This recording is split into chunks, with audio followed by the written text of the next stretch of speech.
নমস্কার বন্ধুরা, সুখের সন্ধানের পক্ষ থেকে আপনাদের জানাই স্বাগত। আশা করি আপনারা সবাই ভালো আছেন। আজ আমি আপনাদের বলবো প্রদীপ জ্বালানোর সময় কোন জিনিস দিলে কি ফল পাওয়া যায়, এইটা বলবো। প্রদীপে যদি আপনি লবঙ্গ পোড়ান তাহলে ইতিবাচক শক্তি আসবে এবং খারাপ নজর দোষ থেকে মুক্তি পাওয়া যাবে। মানে পোড়ানো মানে কী বলছি বলুন তো, প্রদীপটা যে জ্বালবেন তার ভেতর দুটো লবঙ্গ দিয়ে দেবেন, প্রতিদিন করবেন, তাহলে আপনার এই সমস্যা কেটে যাবে।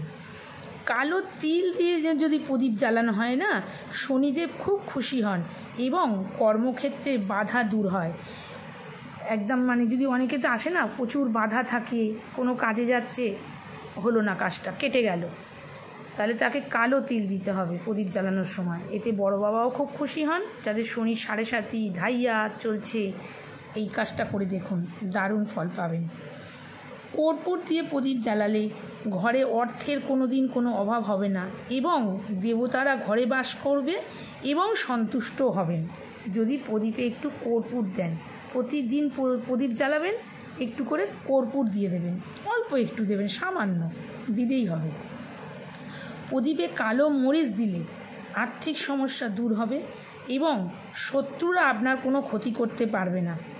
কালো মরিচ দেন, অনেক তো শত্রু থাকে, গোপন শত্রু থাকে, অনেকে জানেনও যে কোন শত্রু ক্ষতি করার চেষ্টা করে, কিন্তু এই কালো মরিচ যদি দেন, মানে গোলমরিচ যেটা, ওই যদি দিয়ে দেন, তাহলে শত্রুরা কোনো ক্ষতি করতে পারবে না আপনার। তারপরে যেটা বলবো, যদি 1 চিমটে হলুদ দিয়ে দেন প্রদীপ জ্বালানোর সময়, তাহলে দেবী লক্ষ্মী খুব খুশি হবে এবং ঘরে ধন সম্পদ আসে। যদি একটুখানি হলুদ দেন তাহলে খুব খুশি হবে। যে কোনো বৃহস্পতিবার শুরু করবেন এই যে হলুদের কাজটা, যে কোনো বৃহস্পতিবার আপনি এটা করতে পারেন, হলুদ দেওয়ার। আর যেটা কালো তিল যেটা, ওটা শুরু করবেন আপনি শনিবার থেকে শুরু করবেন। আর গোলমরিচ যেটা, ওটা শুরু করবেন আপনি মঙ্গলবার থেকে শুরু করবেন গোলমরিচেরটা। আর কর্পূর যেটা, ওটা শুরু করবেন আপনি শুক্রবার থেকে। করে দেখুন বন্ধুরা, আমি নিজে ফল পাই তবে আমি আমার বন্ধুদের দিই। আমি নিজে না ফল পেলে সেটা আমি আমার বন্ধুদের দিই না কোনো দিন। আপনারা এটা করে দেখুন, খুব ভালোভাবে ফল পাবেন। হ্যাঁ, আর লবঙ্গ যেটা লবঙ্গ দিয়ে করবেন, ওটা করবেন সোমবার থেকে দেবেন লবঙ্গটা।